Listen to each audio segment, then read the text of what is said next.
அதே அடுத்த டாபிக் போறோம். எப்படி ஒரு சர்ச்ல ஒரு லீடர், இல்ல ஒரு மூப்பனார், இல்லாட்டி ஒரு ஒரு பதவியில இருக்கிறவங்க, சின்ன ஒரு பொறுப்புல இருக்கிறவங்க, எந்த விதத்துல அவங்க குவாலிட்டிஸ், குணாம்சங்கள் என்ன? The qualities of a church elder அப்படின்றத நம்ம பார்க்க போறோம். ಅಲ್ಲಿ ನೋಡ್ತಾ ಇದ್ದೇವೆ ಸಭೆ ಹಿರಿಯರಿಗೆ ಇರಲ್ಪಡಬೇಕಾಗಿರ್ತಕ್ಕಂಥ ಒಂದು ಮುಖ್ಯವಾಗಿರ್ತಕ್ಕಂಥ ಒಂದು ವಿಷಯಗಳು ಏನೆಂಬುದಾಗಿ ಇಲ್ಲಿ ಗಮನಿಸ್ತಾ ಇದ್ದೇವೆ. இது வந்து எபேசு சர்ச்ல இருக்கிற பிலீவர்ஸ ஒரு இடத்துல வந்து சந்திக்கிறார். யாரு? பவுல். அந்த இடத்துல வந்து இத சொல்றாரு. ಅಲ್ಲಿ ಅಪೊಸ್ತಲನಾದ ಪೌಲನು ಎಫೆಸ ಸಭೆ ಇರ್ತಕ್ಕಂಥ ಆ ಒಂದು ಜನಗಳನ್ನ ಆ ಒಂದು ಭಾಗದಲ್ಲಿ ಆತನು ಸಂಧಿಸ್ತಾ ಇದ್ದಾನೆ. ಆ ಸಂದರ್ಭದಲ್ಲಿ ಹೇಳ್ತಕ್ಕಂಥ ಒಂದು ವಿಷಯಗಳು இந்த அதிகாரத்தை நான் அதிகமாய் நான் அப்பப்போ தியானிப்பது உண்டு. ಈ ಒಂದು ಅಧ್ಯಾಯವನ್ನ ಆಗಾಗ ನಾನು ಧ್ಯಾನಿಸುವಂತದ್ದುಂಟು. 13வது வசனத்துல 38வது வசனம் இந்த அதிகாரம். அப்போஸ்தலர் 20வது அதிகாரத்துல வந்து இந்த குவாலிட்டிஸ் எப்படி எனக்கு இது படிக்கும்போது ச்சே நம்மளும் இப்படிதான் ஊழியம் செய்யணும் அப்படின்னு எனக்கு தோணும் அப்போஸ்தலர் பவுல் வாழ்க்கையில இருந்து. ಅಲ್ಲಿ ಅಪೊಸ್ತಲನಾದ ಪೌಲನ ಜೀವಿತದಿಂದ ಅಪೊಸ್ತಲ ಕೃತ್ಯಗಳು 13ನೇ ಅಧ್ಯಾಯ 20ನೇ ಅಧ್ಯಾಯ 13ರಿಂದ 38ನೇ ವಚನದವರೆಗೂ ನೋಡುವಾಗ ನಮಗೂ ಸಹ ಈ ರೀತಿಯಾಗಿರ್ತಕ್ಕಂಥ ಒಂದು ಲಕ್ಷಣಗಳು ಇರಲ್ಪಡಬೇಕು ಎಂಬತಕ್ಕಂಥ ಒಂದು ಆಲೋಚನೆಗಳು ಬರಲ್ಪಡ್ತದೆ. என்னென்ன பாப்போமா நம்ம? ಏನೆಂಬುದಾಗಿ ಗಮನಿಸಿಕೊಳ್ಳೋಣ. 19வது வசனம் பாருங்க. 19ನೇ ವಚನ ನೋಡ್ರಿ. 20வது அதிகாரம் 19வது வசனம். 20ನೇ ಅಧ್ಯಾಯ 19ನೇ ವಚನ. வெகு மனத்தாழ்மையோடும் மனத்தாழ்மையோடும் மிகுந்த கண்ணீரோடும் கண்ணீரோடும் யூதருடைய தீமையான யோசனைகளால் தீமையான யோசனைகள் மத்தியிலும் எனக்கு நேரிட்ட சோதனைகளோடும் சோதனைகளோடும் நான் கர்த்தரை சேவித்தேன். ஆமென். பாருங்க எவ்வளோ ஈஸியா இருந்துச்சா மினிஸ்ட்ரி? சின்ன மினிஸ்ட்ரினாலும் பெரிய மினிஸ்ட்ரினாலும் ஈஸி இல்லைங்க. என்னெல்லாம் இருக்குதுமா? பயங்கர என்ன வேணும்? மன தாழ்மை. வெளி தாழ்மை அல்ல, என்ன தாழ்மை? மனத்தாழ்மை. ரெண்டாவது என்ன வேணும்? கண்ணீர் வேணும். மூணாவது சோதனைகள், எதிர்ப்புகள் மத்தியிலே நம்ம யார சேவிக்கிறோம்? கர்த்தரை சேவிக்கிறோம். மனுஷனை சேவிக்கல, கல்வாரி சாப்பில சேவிக்கல, பாஸ்டரை சேவிக்கல. என்ன பண்றோம்? தேவனை எதின் மத்தியில சேவிக்கிறோம்?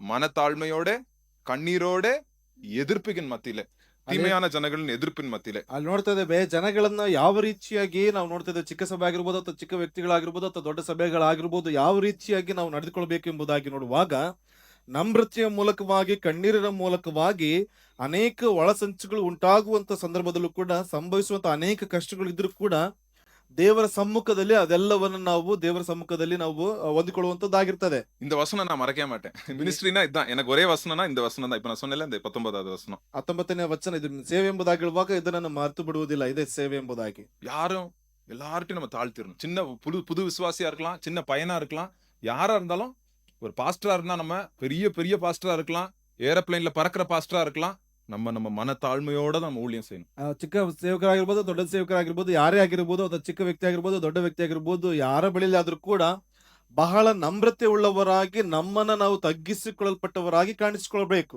அடுத்தது என்னது? ரெண்டாவது பாயிண்ட். ಎರಡನೆಯ ಒಂದು ಅಂಶ 20, 21, 27வது வசனத்துல 3 இடத்துல அது போடப்பட்டிருக்குது. 20, 21, 27ನೇ ವಚನದಲ್ಲಿ 3 ಭಾಗಗಳಲ್ಲಿ ಅದು ಬರೆಯಲ್ಪಟ್ಟಿರತಕ್ಕಂಥದ್ದಿದೆ. என்ன பண்றாரு? பப்ளிக்காவும் வெளிப்படையாவும் வீடாவும் என்ன பண்றாரு? என்ன அந்த வீட்டுக்கு, அந்த விசுவாசிகளுக்கு என்ன லாபமோ, சர்ச்சில் வந்து வர்ற விசுவாசிகளுக்கு என்ன ஆவிக்குரிய லாபம் இருக்கோ, மனசார மெசேஜ் வந்து அது கொடுக்கிறார். ಸಭೆಗೆ ಬರ್ತಕ್ಕಂಥ ಒಂದು ವಿಶ್ವಾಸಿಗಳಿಗೆ ಯಾವುದು ಲಾಭದಾಯಕವಾಗಿರ್ತದೋ ಅದನ್ನ ಬಹಳ ಅದ್ಭುತವಾಗಿ ಅಲ್ಲಿ ಉಪದೇಶಗಳನ್ನು ಕೊಡುವಂತದ್ದಾಗಿರ್ತಾ ಇದ್ದಾನೆ. சோ இது வந்து கர்த்தர் அவங்களுக்கு வைத்திருக்கிற முழு plan, I declare the whole plan of God. கர்த்தர் அவங்களுக்கு வைத்திருக்கிற முழு காரியத்தையும் வந்து ஒன்னையும் நான் வந்து பிடிச்சிட்டு அளவு பார்த்து நான் கொடுக்கல, முழுசா நான் வந்து எல்லாத்தையும் கொடுக்கிறேன் அப்படின்னு அப்போஸ்தலர் ಪೌಲ್ சொல்றார். ಅಪೊಸ್ತಲ ಪೌಲನು ಹೇಳ್ತಾ ಇದ್ದಾನೆ, ದೇವರು ಅವರಿಗಾಗಿ ಇಡಲ್ಪಟ್ಟಿರ್ತಕ್ಕಂಥ ಸಂಪೂರ್ಣವಾಗಿರ್ತಕ್ಕಂಥ ಯೋಜನೆಯನ್ನು ಯಾವುದನ್ನೂ ಕೂಡ ಹಿಡಿದುಕೊಳ್ಳದೆ, ಮರೆಮಾಚದೆ ದೇವರ ಸಂಕಲ್ಪವನ್ನೆಲ್ಲ ಅವರಿಗೆ ತಿಳಿಸಲ್ಪಟ್ಟಿದ್ದೇನೆ ಎಂಬುದಾಗಿ. என்ன சொல்றாரு? ಏನ್ ಹೇಳ್ತಾ ಇದ್ದಾನೆ? மனச மாத்துங்கப்பா அப்படின்றாரு. ಮನಸ್ಸನ್ನ ಬದಲಾಯಿಸಪ್ಪ ಎಂಬುದಾಗಿ. மனச மாத்து, நீ போற வழியை நீ மாத்திக்கோப்பா அப்படின்னு கண்ணீரோட அவர் வந்து மெசேಜ್ கொடுக்கிறாரு. ಅಲ್ಲಿ ನೀನು ಹೋಗ್ತಕ್ಕಂಥ ಮಾರ್ಗಗಳನ್ನ ಬದಲಾಯಿಸಿಕೊ ಎಂಬುದಾಗಿ ಕಣ್ಣೀರಿನ ಮೂಲಕವಾಗಿ ಅವರು ಹೇಳ್ತಾ ಇದ್ದಾರೆ. ஏசப்பா மேல விசுவாசம் வைப்பா அப்படின்னு சொல்றாரு. 21வது வசனத்தை நான் சொல்றேன். Repentance and faith in Lord. ಅಲ್ಲಿ ನೋಡ್ತಾ ಇದ್ದೇವೆ, ಮಾನಸಾಂತರ ಹೊಂದಿ ದೇವರ ನಾಮದ ಮೇಲೆ ನಾನು ನಂಬಿಕೆ ಇಡಲ್ಪಡುವವನಾಗಿ ಇರು ಎಂಬುದಾಗಿ ಕಣ್ಣೀರಿಂದ ಹೇಳ್ತಾ ಇದ್ದಾನೆ. மகனே மகளே மனசு திருப்பு அப்படின்னு ஆண்டவர் பவுல் மூலமா சொல்றாரு. ಅಲ್ಲಿ ಅಪೊಸ್ತಲ ಪೌಲನ ಮೂಲಕವಾಗಿ ದೇವರು ಹೇಳ್ತಾ ಇದ್ದಾರೆ, ಮಗನೇ ಮಗಳೇ ನೀನು ಮಾನಸಾಂತರ ಹೊಂದಿಕೊಳ್ಳುವಂತನಾಗಿರು ಎಂಬುದಾಗಿ. விசுவாசத்தை அங்க இங்க வைக்காத, அவங்க மேல இவங்க மேல அது மேல ஓ மேலே வச்சுக்காத, விசுவாசத்தை ஏசப்பா மேல வை அப்படின்னு பிரசங்கம் பண்றாரு. ಅಲ್ಲಿ ಆತರ ಪ್ರಸಂಗ ಮಾಡ್ತಾ ಇರ್ತಕ್ಕಂಥದ್ದು, ನಿನ್ನ ಒಂದು ನಂಬಿಕೆಯನ್ನು ಆ ವ್ಯಕ್ತಿಗಳ ಮೇಲೆ ಈ ವ್ಯಕ್ತಿಗಳ ಮೇಲೆ ಅಲ್ಲಿ ಇಡುವಂತವನಾಗಿರಬೇಡ, ದೇವರ ಮೇಲೆ ಇಡುವಂತವನಾಗಿರು ಎಂಬುದಾಗಿ. எதுக்கு நம்ம ஊழியம் செய்யறோம்? ಯಾಕೆ ನಾವು ಸೇವನೆ ಮಾಡ್ತಾ ಇದೀವಿ? சின்ன ஊழியமா இருக்கலாம். எதுக்கு நம்ம செய்யறோம்? ಚಿಕ್ಕ ಸೇವೆ ಆಗಿದ್ರು ಕೂಡ ಯಾಕೆ ನಾವು ಸೇವನೆ ಮಾಡ್ತಾ ಇದೀವಿ? இல்ல பிரதர், பாஸ்டர் சொன்னாரு பிரதர். ಇಲ್ಲ, ಸೇವಕರು ಅದನ್ನ ಹೇಳಿದ್ರು. ஐயோ இல்ல பிரதர், சர்ச்சில் ஏதாவது கேட்டுருவாங்க பிரதர், நம்ம ஏதாவது செய்யணும் பிரதர், கொஞ்சமாவது செய்யணும் பிரதர். ಆ ಸಭೆಯಲ್ಲಿ ಇಲ್ಲ ಅಂತಂದ್ರೆ ಕೇಳ್ಬಿಡ್ತಾರೆ. ಆ ಕಾರಣದಿಂದಾಗಿ ಏನಾದ್ರೂ ಸ್ವಲ್ಪ ಅಲ್ಪ ಸ್ವಲ್ಪ ಮಾಡ್ಬೇಕು ಎಂಬುದಾಗಿ. பெரிய தப்பு. அப்படின்னா ஊழியமே செய்ய வேணாம். ಆ ಅದು ದೊಡ್ಡದಾಗಿರ್ತಕ್ಕಂಥ ತಪ್ಪು, ಆ ರೀತಿಯಾಗಿ ಮಾಡುವಂತದ್ದೇ ಬೇಡ. அதுக்கு ஆன்சர் பாருங்க 28வது வசனம். ಅದಕ್ಕೆ ಪ್ರತ್ಯುತ್ತರವನ್ನು ಗಮನಿಸಿದ್ರೆ 28ನೇ ವಚನ.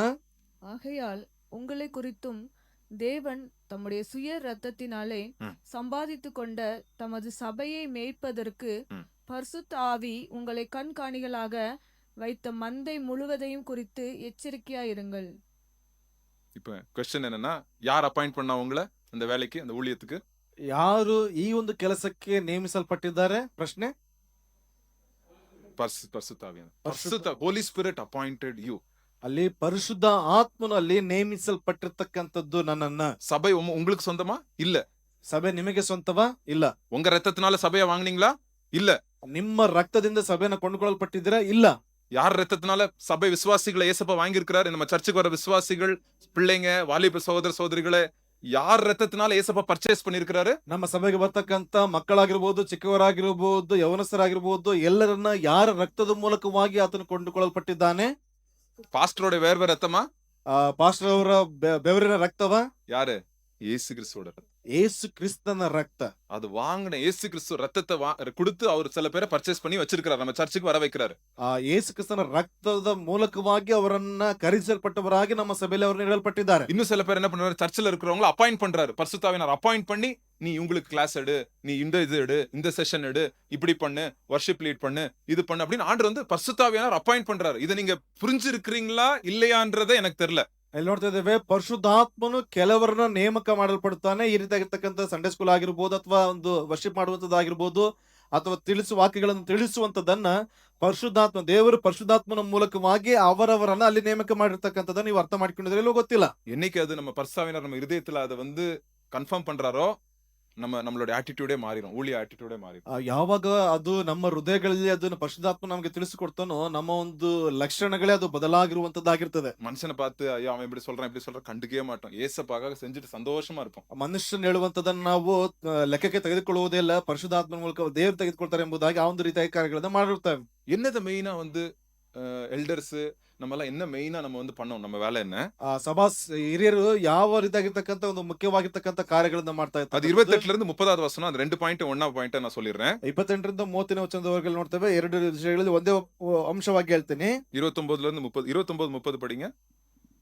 நான் போன பின்பு ம். மந்தையை தப்ப விடாத ம். கொடிதான ஓநாய்கள் உங்களுக்குள்ளே வரும். ஓநாய்கள் வரும். உங்களில் சிலர் எழும்பி ம். சீஷர்களை தங்களிடத்தில் இழுத்து கொள்ளும்படி ம். மாறுபாடானவைகளை போதிப்பார்கள் என்று அறிந்திருக்கிறேன்.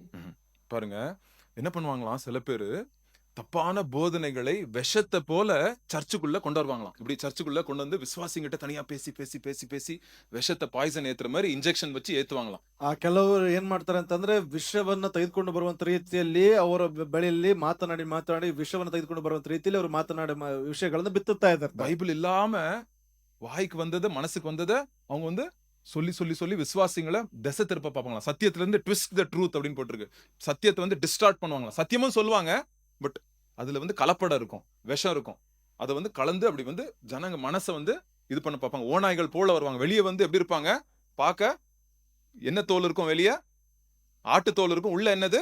ಓನಾಯ್ ಪೋಲ ಇರ್ಪಾಂಗ. ಅಲ್ಲಿ ನೋಡ್ತಾ ಇದ್ದೇವೆ, ಅವರು ಯಾವ ರೀತಿಯಾಗಿ ಬರ್ತಾ ಇದಾರೆ ಎಂಬುದಾಗಿ ಗಮನಿಸುವಾಗ ಹೊರಗಿನ ತೋರ್ಪಡಿಕೆ ಒಂದು ಕುರಿಯ ರೀತಿಯಾಗಿರ್ತದೆ. ಆದ್ರೆ ಆಂತರಿಕವಾಗಿ ನೋಡುವಾಗ ತೋಳದ ರೀತಿಯಲ್ಲಿ ಅವ್ರು ಹೇಳ್ತಕ್ಕಂಥದ್ದು ಸತ್ಯವಾಗಿದ್ರು ಕೂಡ ಒಂದು ಸತ್ಯತೆಯಲ್ಲಿ ವಿಷವನ್ನ ಬಿತ್ತುವುದರ ಮೂಲಕವಾಗಿ, ಅದರ ಮೂಲಕವಾಗಿ ಸಭೆ ವಿಶ್ವಾಸಿಗಳನ್ನ ಬೇರೊಂದು ಭಾಗಕ್ಕೆ ಅವರು ಅದನ್ನ ದಿಕ್ಕು ತಪ್ಪಿಸುವಂತ ಕೆಲಸಗಳನ್ನ ಮಾಡುವಂತ ವ್ಯಕ್ತಿಗಳಾಗಿ ಅವರು ಬರ್ತಾರೆ ಎಂಬುದಾಗಿ. இதுல வந்து நீங்க எச்சரிக்கையா இருங்க அப்படின்றாரு. அவர் வந்து 28வது வருஷத்துல நீ எச்சரிக்கையாரு அப்படின்றாரு. அப்பனா என்ன ಅರ್ಥ?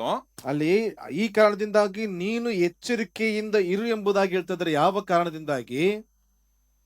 ஏன்னா நான் ஓனாயா இருக்கலாம். ಯಾಕೆಂದ್ರೆ ನಾನು ತೋಳವಾಗಿರ್ಬೋದು. நான் ஒரு வாட்டி ஆண்டர் வந்து ஒரு பிரேயர், நான் தனியா ஒரு 3 days ஜோம் பண்ண போனிருந்தேன் தனியா. ಏಕಾಂತವಾಗಿ 3 ದಿವಸದ ಒಂದು ಪ್ರಾರ್ಥನೆ ಮಾಡುವುದಕ್ಕಾಗಿ ಹೋಗಲ್ಪಟ್ಟಿದ್ರು ಅಣ್ಣನವರು. அப்ப ஆண்டர் வந்து ஒரு நாள் எனக்கு உணர்த்திருந்தா, நீ ஓனாயா இருக்கிறியா அப்படின்னு வந்து நீ ஒன்னையே நீ சோதித்து பார் அப்படின்னு என்ன சொன்னார். ಒಂದು ದಿವಸ ದೇವರು ನನಗೆ ಪರಿಶೋಧಿಸುವುದಕ್ಕೆ ಹೇಳ್ಪಟ್ರು. ಏನಂತಂದ್ರೆ, ನೀನು ತೋಳವಾಗಿದ್ಯಾ ಎಂಬುದಾಗಿ ನಿನ್ನ ಅರಿತುಕೋ ಎಂಬುದಾಗಿ. ಸೊ நான் வந்து என்னையே வந்து என் இருதயத்தை நான் ரொம்ப ಚೆಕ್ பண்ண வேண்டியதா இருந்துச்சு அந்த நாள். ಆ ಒಂದು ದಿವಸದಲ್ಲಿ ನನ್ನ ಹೃದಯವನ್ನ ಬಹಳ ನಾನು ಪರಿಶೋಧಿಸಲ್ಪಡಬೇಕಾಗಿತ್ತು. ஏன்னா ஓநாய்கள் வரும் அப்படின்னு இங்க சொல்றாரு. ಯಾಕೆಂತಂದ್ರೆ ತೋಳಗಳು ಬರ್ತದೆ ಎಂಬುದಾಗಿ ಹೇಳ್ತಾ ಇದ್ದಾರೆ. அவங்க அவங்க அவங்க அவங்களுக்கு ஒரு கூட்டத்தை சேர்ப்பாங்களாம் ஜனங்க. ஏன் பின்னாடி இந்த இவ்வளவு பேர் வந்துட்டாங்கன்னா இழுத்துடலாமே, சர்ச்சை இழுத்துடலாமே அப்படின்னு ஒரு கூட்டத்தை எழுப்புவாங்களாம். ಅವ್ರು ಏನಂತಂದ್ರೆ ನನ್ನ ಹಿಂದೆ ಇಷ್ಟು ಜನಗಳು ಬಂದ್ರೆ ಈ ರೀತಿಯಾದಂತಹ ಗುಂಪನ್ನು ನಾನು ಚದುರಿಸಲ್ಪಡಬಹುದು, ಈ ರೀತಿಯಾಗಿ ತೆಗೆದುಕೊಳ್ಳಲ್ಪಡಬಹುದು ಎಂಬುದಾಗಿ ಆ ರೀತಿಯಾಗಿ ವಿಷಯಗಳನ್ನು ಬಿತ್ತಲ್ಪಡ್ತಾರೆ. சோ ரொம்ப கேர்ஃபுல்லா இருக்கணும். ಬಹಳ ಎಚ್ಚರಿಕೆಯಿಂದ ಇರಲ್ಪಡಬೇಕು. 31வது வசனம் பாருங்க. எனக்கு இந்த வசனம் ரொம்ப பிடிக்கும். 19வது வசனம் பிடிச்சிருந்துச்சு. இந்த அதிகாரத்துல பிடிச்ச இன்னொரு வசனம் வந்து 31வது வசனம். ಈ ಒಂದು ಅಧ್ಯಾಯದಲ್ಲಿ ಇಷ್ಟವಾಗಿರ್ತಕ್ಕಂಥ ಒಂದು ವಚನ 31ನೇ ವಚನ. ஆனபடியால் நான் 3 வருஷ காலமாய் இரவும் பகலும் கண்ணீரோடே இடைவிடாமல் அவனவனுக்கு புத்தி சொல்லிக் கொண்டு வந்ததை நினைத்து விழித்திருங்கள். பாருங்க எவ்வளவு வருஷமா? எவ்வளவு வருஷம்? 3 வருஷம். எவ்வளவு நாள்?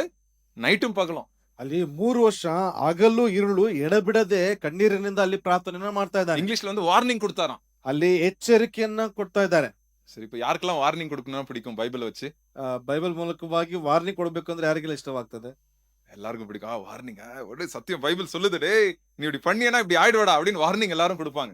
ಎಲ್ಲರೂ ಹೇಳ್ತಾರೆ ನೀನ್ ಹಿಂಗ್ ಮಾಡಿದ್ರೆ ಈ ರೀತಿಯಾಗಿ ಆಗ್ತದೆ ಎಂಬುದಾಗಿ ಸತ್ಯವೇದ ಹೇಳ್ತದೆ ಎಂಬುದಾಗಿ ಎಲ್ಲರೂ ಎಚ್ಚರಿಕೆಯನ್ನು ಕೊಡ್ತಾರೆ. ஏதோ 2 வசனத்தை படிச்சிருப்போம். அந்த வசனத்தை வச்சு பாரு நீ இப்படி இருக்கிற, நீ சரியா இருக்கணும் அப்படின்னு சொல்லிடுவாங்க. ಏನೋ 2 ವಚನಗಳನ್ನು ಓದಿರ್ತಾರೆ. ಈ ವಚನಗಳ ಮೂಲಕವಾಗಿ ನೀನ್ ಹಿಂಗ್ ಮಾಡಿದ್ರೆ ಹಿಂಗ್ ಆಗ್ತದೆ ಎಂಬುದಾಗಿ ಹೇಳ್ತಾ ಇರ್ತಾರೆ. ஆனா வசனம் என்ன சொல்லுது? ಆದ್ರೆ ವಚನ ಏನೆಂಬುದಾಗಿ நீ பெரிய ஆள் மாதிரி வார்னிங் கொடுக்கிறதுக்கு ஒன்னு ஆண்டவர் அழைக்கல.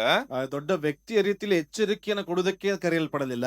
ಟಿಯರ್ಫುಲ್ ವಾರ್ನಿಂಗ್, ಕಣ್ಣೀರೋட ಕಳಂದ ವಾರ್ನಿಂಗ್. ಅಲ್ಲಿ ಕಣ್ಣೀರು ಸುರಿಸುತ್ತಾ ಎಚ್ಚರಿಕೆಯನ್ನು ಕೊಡುವಂತದ್ದು ಎಂಬುದಾಗಿ ಇಂಗ್ಲಿಷ್ ಬೈಬಲ್ ಟಿಯರ್ಫುಲ್ ಅಡ್ಮಿನಿಷನ್ அப்படின்னு சொல்லலாம். அப்படின்னா ಟಿಯರ್ಫುಲ್ ವಾರ್ನಿಂಗ್. ಅಲ್ಲಿ ನೋಡ್ತಾ ಇದ್ದೇವೆ ಕಣ್ಣೀರಿನ ಮೂಲಕವಾಗಿ ಕಣ್ಣೀರಿನ ಒಂದು ಎಚ್ಚರಿಕೆ ಎಂಬುದಾಗಿ. சோ அப்புறம் என்ன ஃபர்ஸ்ட் என்ன இருக்கு எனக்கு? ಹಾಗಾದ್ರೆ ಮೊದಲು ಏನಿದೆ ನನಗೆ? அந்த ஆத்மா அழிஞ்சிடக்கூடாது அப்படின்ற ஒரு கண்ணீர் இருக்கு. பாரம் இருக்கு. ಆ ಆತ್ಮ ನಶಿಸಿ ಹೋಗ್ಬಾರ್ದು ಎಂಬುದಾಗಿ ನನ್ನಲ್ಲಿ ಒಂದು ಭಾರ ನನ್ನಲ್ಲಿದೆ. அப்புறம் அந்த வார்னிங் வந்து அருமையா வரும். ஃபர்ஸ்ட் வார்னிங் அப்புறம் கண்ணீர் இல்ல.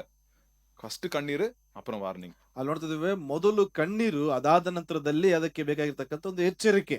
ஸோ அதனால நம்ம வந்து நம்ம பிள்ளைகளை வளர்க்குறோமோ, நம்ம சர்ச்சில் இருக்கிறோமோ, ஃபர்ஸ்ட் பாரத்தோட அவங்களுக்கு கண்ணீரோட நம்ம வந்து நம்ம ஊழியத்தை செய்யும் போது கர்த்தர் இந்த அப்போஸ்தலன் பவுல் மூலியமா நம்ம சொல்றது போல அந்த ஊழியம் வந்து ಕರ್ತರ್ வந்து ಆಶೀರ್ವದಿப்பார். ಯಾವಾಗ ಒಂದು ಕಣ್ಣೀರಿನಿಂದ ಭಾರವುಳ್ಳವರಾಗಿ ಆ ಒಂದು ಎಚ್ಚರಿಕೆಯನ್ನು ಕೊಡುವಂತವರಾಗಿ ನಮ್ಮ ಸಭೆಗಳಾಗಿರ್ಬೋದು ಅಥವಾ ನಮ್ಮ ಕುಟುಂಬಗಳಲ್ಲಿ ಮಾಡ್ತೀವೋ, ಅಪೊಸ್ತಲ ಪೌಲನಿಗೆ ಮಾಡಿದಂತ ರೀತಿಯಲ್ಲಿ ದೇವರು ನಮಗೆ ಅದ್ಭುತ ಕಾರ್ಯಗಳನ್ನು ಮಾಡುವಂತರಾಗಿರ್ತಾರೆ. அடுத்தது என்ன லாஸ்ட் பாயிண்ட்? ಕೊನೆಯ ಒಂದು ಅಂಶ, ಕೈಗಳನಾல ಅವರೇ வேலை செஞ்சாராம். ಕೈ ಪ್ರಯಾಸದ ಮೂಲಕವಾಗಿ ಕಾರ್ಯಗಳನ್ನು ಅವರೇ ಮಾಡಲ್ಪಟ್ಟಿದ್ದಾರೆ. 34வது வசனத்திலிருந்து 34 35 பாருங்க. 34 35ನೇ ವಚನ ನೋಡ್ರಿ. நீங்கள் அறிந்திருக்கிறபடி எனக்கும் என்னுடனே கூட இருந்தவர்களுக்கும் வேண்டியவைகளுக்காக இந்த கைகளே வேலை செய்தது. இப்படி பிரயாசப்பட்டு பலவீனரை தாங்கவும் வாங்குகிறதை பார்க்கிலும் கொடுக்கிறதே பாக்கியம் என்று கர்த்தராகிய இயேசு சொன்ன வார்த்தைகளை நினைக்கவும் வேண்டுமென்று எல்லா விதத்திலேயும் உங்களுக்கு காண்பித்தேன். பாருங்க, நான் காட்டினேன். வாங்குவதை சர்ச்சில இருந்து வாங்குவதை பார்க்கிலும் சர்ச்சுக்கு கொடுப்பதே பாக்கியம் அப்படின்னு ஆண்டவர் சொல்றார். ಇಲ್ಲಿ ದೇವರು ಹೇಳ್ತಕ್ಕಂಥದ್ದು ಸಭೆಯಿಂದ ತೆಗೆದುಕೊಳ್ಳುವುದಕ್ಕಿಂತಲೂ ಕೊಡುವುದೇ ಹೆಚ್ಚಿನ ಭಾಗ್ಯ ಎಂಬುದಾಗಿ ಹೇಳ್ತಾ ಇದ್ದಾರೆ. நான் சொல்ல, அப்போஸ்தலன் பவுல் சொல்ல. யார் சொல்றா? ಯೇಸು ಕ್ರಿಸ್ತು சொல்றாருன்னு போட்டிருக்குங்க. ಇಲ್ಲಿ ನಾವ್ ಹೇಳ್ತಾ ಇಲ್ಲ, ಅಪೊಸ್ತಲ ಪೌಲನು ಹೇಳ್ತಾ ಇಲ್ಲ, ದೇವರು ಹೇಳ್ತಾ ಇರ್ತಕ್ಕಂಥದ್ದು ಎಂಬುದಾಗಿ ಹೇಳ್ತಾ ಇದ್ದಾರೆ. அப்போ எனக்கு சண்டே ஸ்கூல், நான் சின்ன வயசுல சண்டே ஸ்கூல் படிக்கும் போது ஒரு சிபிஎஸ்ல இந்த பாட்டு தான் மெயின். வாங்குவதை பார்க்கிலும் கொடுப்பதே பாக்கியம் அப்படின்ற ஒரு பாட்டு நல்லா எனக்கு இன்னும் ஞாபகம் இருக்கு. அந்த பாட்டு ಸಿಬಿಎಸ್ ಅಲ್ಲಿ ಅಣ್ಣನವರು ಸಿಬಿಎಸ್ ಕಾರ್ಯಕ್ರಮಗಳಲ್ಲಿ ಪಾಲ್ಗೊಳ್ಳುವಂತ ಸಮಯದಲ್ಲಿ ತೆಗೆದುಕೊಳ್ಳುವುದಕ್ಕಿಂತ ಕೊಡುವುದೇ ಹೆಚ್ಚಿನ ಭಾಗ್ಯ ಎಂಬುದಾಗಿ ಒಂದು ಹಾಡಿತ್ತು. சர்ச்சுக்கு எந்த பாரமும் வச்சிடக்கூடாது. பண பாரத்தை நான் கொடுத்துடக்கூடாது. சர்ச்சுக்கு நான் கொடுக்குறேன், நான் வந்து பாரமா ಇರக்கூடாது அப்படின்னு வந்து அப்போஸ்தலன் ಪೌಲ್ ஊழியத்தை செய்றார். ಅಪೊಸ್ತಲರು ಅಲ್ಲಿ ಹೇಳ್ತಾ ಇದೆ, ಸಭೆಗೆ ಯಾವುದೇ ರೀತಿಯಾಗಿರ್ತಕ್ಕಂಥ ಒಂದು ಹಣದ ಭಾರ ಇರಬಾರದು ಎಂಬುದಾಗಿ, ನಾನು ಕೊಡ್ತೇನೆ ಎಂಬುದಾಗಿ ಆದ ವಿಷಯಗಳನ್ನ ಅಲ್ಲಿ ಮಾಡ್ತಾ ಇದ್ದಾನೆ. சரியா? சோ ஒரு சபையில இருக்கிற ஒரு நீங்க டீச்சரா இருக்கலாம், எல்டரா இருக்கலாம், சபையில என்ன காரியமான செய்யலாம். உங்களுடைய குவாலிட்டிஸ் வந்து இங்க அப்போஸ்தலன் பவுல் வந்து எபேசு சர்ச் எல்டர்ஸ்க்கு சொல்ற ಅಡ್ವೈಸ್ ನಮ್ಮ ಚರ್ಚ್ಗೂ நம்ம எடுத்துக்கலாம். ಇಲ್ಲಿ ನೀವು ಸಭೆಗಳಲ್ಲಿ ಯಾವುದೇ ಒಂದು ಕಾರ್ಯಗಳನ್ನು ಮಾಡ್ತಾ ಇರಬಹುದು, ಒಂದು ವೇಳೆ ಸಣ್ಣ ಸ್ಕೂಲ್ ಆಗಿರ್ಬೋದು ಅಥವಾ ಬೇರೆ ಯಾವುದೇ ವಿಷಯಗಳನ್ನ ಮಾಡ್ತಾ ಇದ್ರು ಕೂಡ ಇಲ್ಲಿ ನೋಡ್ತಾ ಇದ್ದೇವೆ, ಎಪೇಸ ಸಭೆಯಲ್ಲಿ ಇರ್ತಕ್ಕಂಥ ಸಭೆಯರಿಗೆ ಹೇಳ್ತಕ್ಕಂಥ ವಿಷಯಗಳನ್ನ ದೇವರು ನಮಗೂ ಕೂಡ ಇಲ್ಲಿ ಅಪೊಸ್ತಲನ ಪೌಲನು ಇಲ್ಲಿ ತಿಳಿಸ್ತಾ ಇದ್ದಾನೆ. என்னுடைய ஆசை என்னன்னா, பரிசுத்தாவியானவர் இந்த மாதிரி ஆட்களை வந்து நம்ம சர்ச்ல எழுப்பணும்னு நான் ஆசைப்படுறேன். ನನ್ನ ಒಂದು ಆಸೆ ಏನಂತಂದ್ರೆ, ಪರಿಶುದ್ಧಾತ್ಮನು ಈ ರೀತಿಯಾಗಿರ್ತಕ್ಕಂಥ ವ್ಯಕ್ತಿಗಳನ್ನ ನಮ್ಮ ಸಭೆಗಳಲ್ಲಿ ಎಬ್ಬಿಸಲ್ಪಡಬೇಕೆಂಬುದಾಗಿ ನಾನು ಆಸೆ ಉಳ್ಳವನಾಗಿರ್ತೇನೆ. ஆண்டவர் செய்வார்னு விசுவாசிக்கிறேன். ದೇವರು ಮಾಡ್ತಾರೆ ಎಂಬುದಾಗಿ ನಾನು ನಂಬಿಕೆ ಉಳ್ಳವನಾಗಿರ್ತೇನೆ.